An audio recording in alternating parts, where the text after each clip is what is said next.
Join the conversation. Join the conversation. You're with Cape Talk. And it is 9:35, very nearly time for the Naked Scientist. He joins us every Friday. Just before we get to the Naked Scientist, another doctor has weighed in because Stephanie suggested that we should not be sowing any panic around Mpox. The doctor weighs in Afrikaans. He says, Stephanie praat net nonsens en moet verklaar waar sy haar graad in virology gewerf het. Ek vermoed dit is op Facebook. Dankie Dr. Skrikke vir daardie boodskapie.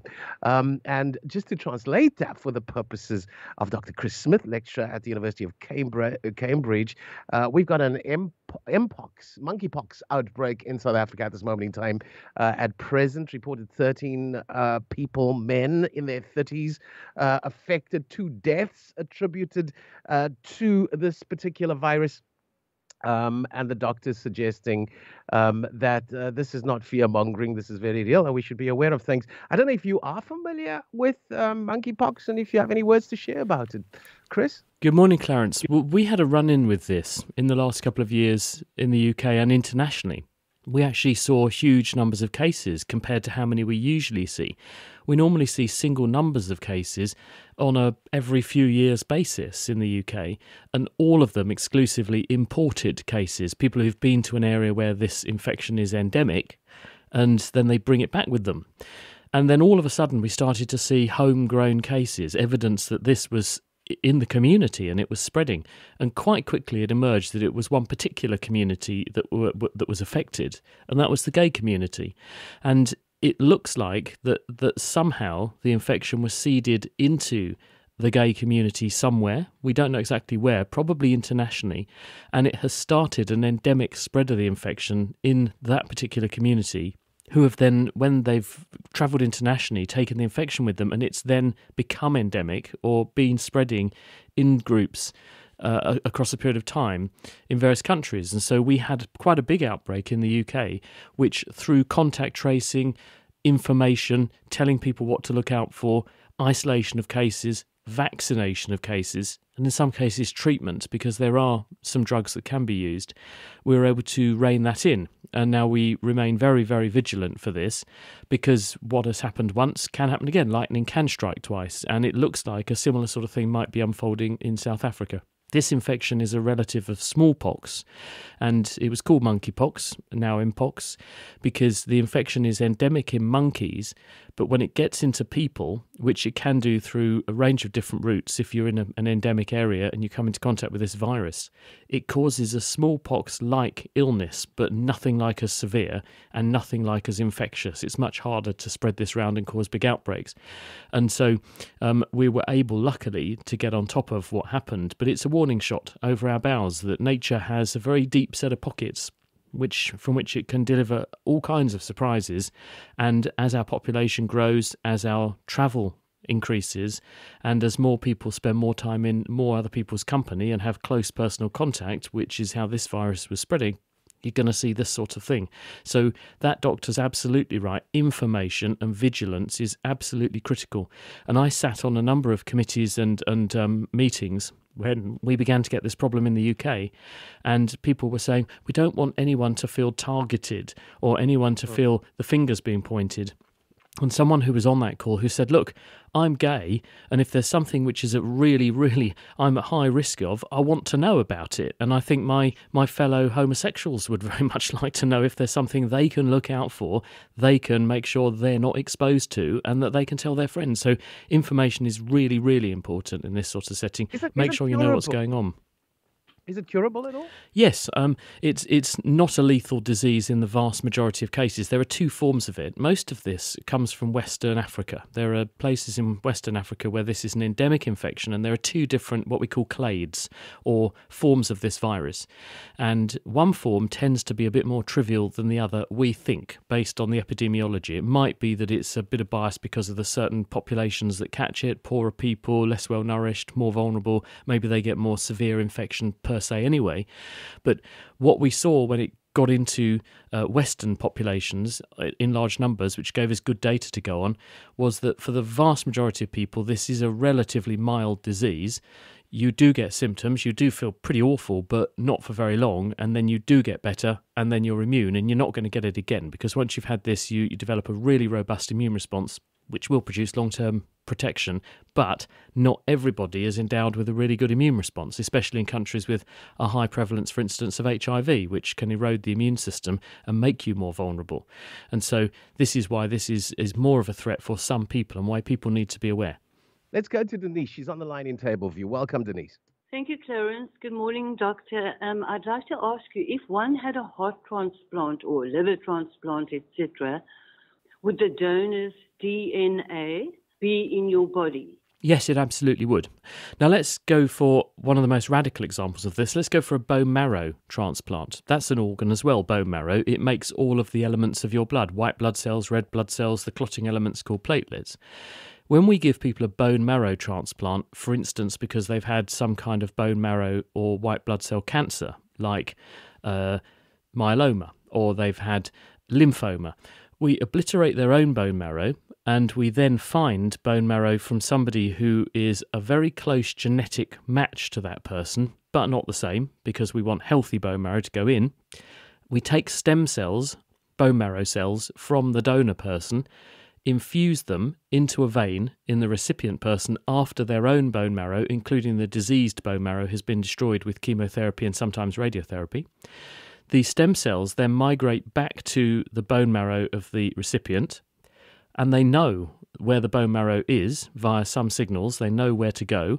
They home in on the bone marrow space, and they begin to divide. And you will then see it takes 2 or 3 weeks before the person engrafts, and then you see their cell counts beginning to rise. Instead of having to give them blood transfusions every day, we see them making more of their own blood, and critically, we can see the level of white blood cells go up in their bloodstream.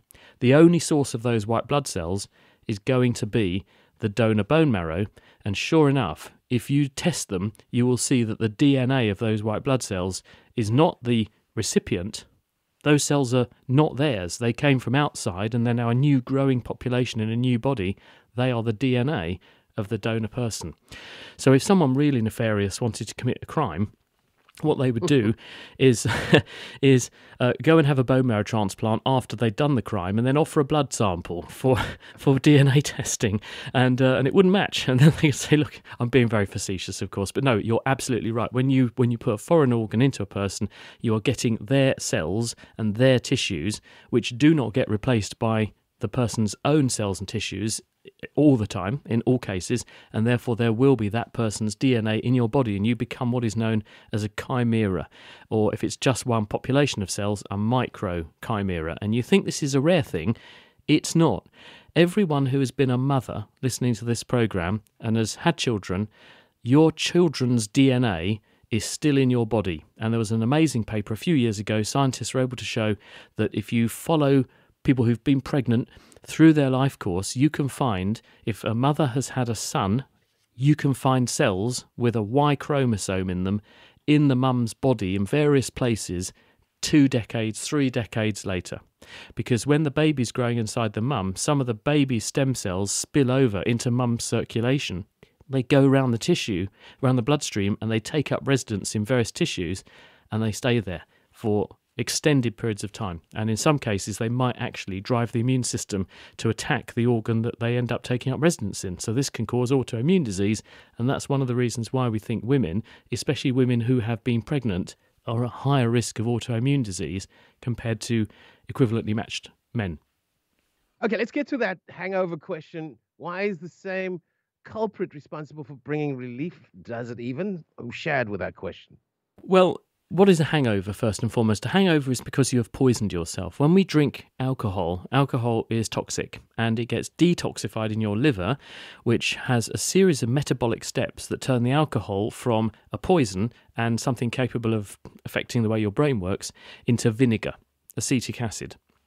The way it does this is, first of all, an enzyme called alcohol dehydrogenase turns the alcohol, ethanol, into a substance called ethanal, or acetaldehyde. And this is actually not that dissimilar chemically from formalin, the stuff we use to fix and embalm bodies. So that's nasty, very toxic, and a potent inflammatory agent. And so the body very quickly tries to dismantle that, and it turns the ethanal or acetaldehyde into acetic acid, which you can then pee out. Now, when you make that formalin-like substance, acetaldehyde, it causes inflammation all around your body, and that includes in the meninges, which surround your brain. So you get a headache for that reason. You also have the flushing reaction. You look red and you feel hot because you've pushed blood into the surface layers of your body. And it's also quite a potent diuretic, all these things. So you tend to, you lose a lot of water from the body, and it irritates your stomach, the alcohol directly. So there's a triple whammy going on. You've got the alcohol irritates your stomach, and that makes you feel horrible and can make you throw up, which can dehydrate you and upset your salt and water balance. You make a potent inflammatory chemical, which goes around your body, winds up all your tissues, pulls the immune system into them and makes them hurt. And that makes you have some of the hangover symptoms. And it makes you pee too much, which means you upset your salt and water balance further. So you feel horrible for that reason. When you bring all those things together, wow, I feel dreadful. So if you then go and have more to drink, you're putting water back into the body. If you drink wine or beer or something, even though you've got a hangover, you're still putting some water back into your body with some alcohol in it, admittedly. But when you put the alcohol back in, it hasn't got any of the nasty inflammatory chemicals in it yet, has it? Because they take time to metabolize. So your body is craving water, which you're putting in. Your body's also craving sugar, because the process of breaking down alcohol robs your body of the ability to produce glucose for your bloodstream from your liver. So you feel horrible because you're tired, horrible because you haven't got enough sugar, and horrible because you're dehydrated. You're addressing a couple of those problems with, I'll have a quick drink, and that makes you feel a bit better instantly, but then of course it winds up all the other processes again. So it's a short-lived relief, if any, and you're just putting off the inevitable. So the best thing to do is obviously not to do it in the first place, but we all know that we all have heavy nights sometimes. Yeah. So reverse those symptoms. Put the water back in, put the salts back in, and treat your stomach kindly for a day or so, and you should be back to normal. And the best thing to use actually oral rehydration fluids. Those sachets you can buy when you get DMV, or you get them for little kids to try and make sure they don't get dehydrated when they've got an upset tummy. They're brilliant actually as a hangover remedy. So pop a couple of paracetamol, if you can take paracetamol safely, obviously, and you're at the right age, right dose and all that, and take some oral rehydration therapy, and it will help to reset the salt and water balance and sugars, and you'll feel a lot better very, very quickly. That's some really good advice. Thank you, Dr. Chris Smith, lecturer at the University of Cambridge, our very own Naked Scientist, exclusively ours. These are some of the questions in via WhatsApp. Let's take a listen, Joe. Hey, Dr. Chris and Clarence, Ed here with a question. Can you get bird flu from bird poo? The answer is yes. If you want the longer answer, the answer is that in birds, which are the natural hosts of flu, that's where the flu virus originated originally. Thousands of years ago, it was an avian or bird virus. In them, it is not a respiratory infection. In birds, flu is an enteric infection. It goes in the top end and they poo it out the bottom end into the water. And because it's usually aquatic birds that are the origin of flu and they carry flu, when they're pecking around in the water and sort of getting weed and things and finding things under the water surface, they are therefore picking up into their mouths excrement from other birds, including any flu virus they were shedding, and that's how the virus transmits. And when it gets into birds that live in, say, chicken houses and so on, same thing. Goes in, causes an intestinal infection, the birds poo out the virus into the environment, other birds like chickens will come along pecking around and pick up the virus that way. In us, it behaves a bit differently, and this is because the receptors, in other words, the thing that the virus uses to grab hold of our cells, the target for those receptors in birds is in their gut. The target for those receptors on the virus in us is in our respiratory tract, and hence it's a respiratory virus in us and mammals like us. It is an intestinal infection in birds. And another voice note in. Good morning, Clarence and Dr. Smith. I've got a quick question. Why do birds bob their head when they walk? I've got a couple of chicks in my house, and when I see them walking, they're always bobbing their heads. And I thought, why do birds bob their head when they walk? Interesting. And it's nothing to do with the fact that the skin on one side of the bird is too short, so they have to move their head to keep them from stretching. Someone said that to me once. No, it's true. And if you watch a bird fly, they don't bob their head around at all. They hold their head razor sharp still. When they're walking, they do move their head backwards and forwards. Let's have a think about that. So the bird keeps its head fixed in space. It then moves its body under its head to take a step forward. Then it moves its head forward a certain distance and locks it again, moves its body under its head again, keeping the head very still. Why would it do that? Well, the reason is, look at where the eyes are on a bird. They're on the side of the head. And the bird would become visually very disorientated if it were to just walk along with its head held in one position relative to its body, and the world would stream past its eyes. It would make it much harder to see what was going on. When it's flying, it doesn't have a choice.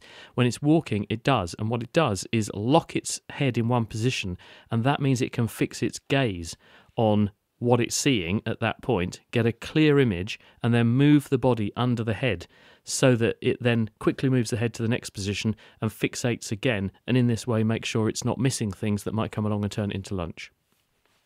Okay, we got another voice note. Let's go there, Joe. Hey, Chris. Hi, Adam here. My question today is the word humor. Like someone who's funny, who's got a sense of humor. I was recently told that it's got a medical origin from like ancient Greek medicine about the humors being fluids in the body. I wanted to find out if you know anything about that, the origin of the word humor and why it perhaps means funny. Thanks, Hi, a good question. I don't know the answer because I'm not a medical historian, and if anyone is and knows the answer to this, then do please ring up and correct me. But I'm going to speculate. People knew that the brain had fluid inside it, going back to the ancient Egyptians. The surgeon to the pharaohs, Imhotep, actually wrote in the Edwin Smith surgical papyrus found from thousands of years ago that the Egyptians knew that if someone had a bad head injury and you stuck your fingers in through their skull and pressed on their brain, you would make them shake and shudder. Well, actually, what you were doing was triggering an epileptic seizure.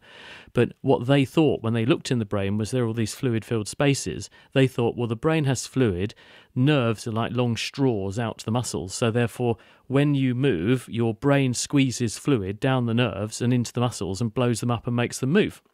So that's what they thought, and probably from that came this whole idea of there are humours, there are important fluids in the body, which include blood and bile and as we've been mentioning, the stuff that's in your head. And from that came the idea that, well, that is the seat of thinking then. There must be some humours which drive thinking and thought, and humour and humouring someone, giving them thinking time, your attention and so on. I think that's probably where that word came from, and then having a sense of humour, the ability to make your brain think and think along other people's wavelength and sort of laugh together. I think that's probably where that came from. But if anyone knows the derivation of that word and my speculation is wrong, please do put me right, because that's how this program works. We all learn off each other. And we're going to squeeze in one last question. What is Dr. Chris's take on the law of attraction? Is there a scientific basis? Oh, yes, there absolutely is a scientific basis. Obviously, everyone has their own unique tastes in the kind of person and persons they fancy. But a lot of this is just down to how our brain works. And there are a number of important chemicals in the brain that affect our feelings for each other. Probably foremost among them is the chemical oxytocin. And Brian Ferry said, or sang oxytocin, said, "Love is a drug." And is addicted to love. Well, this is how oxytocin works. It is released in your brain when you bond with somebody, and when a mother bonds with her baby, when an animal mother bonds with her baby, when two animals bond together for life, like some swans do, for example, and when humans do, there is a release of oxytocin in the brain through a range of different processes. This can include, in the case of mothers and babies, when a baby is born, it stimulates a huge release of oxytocin in the mum's brain, and this seems to drive bonding behaviour for those that she's close to, in other words, the baby.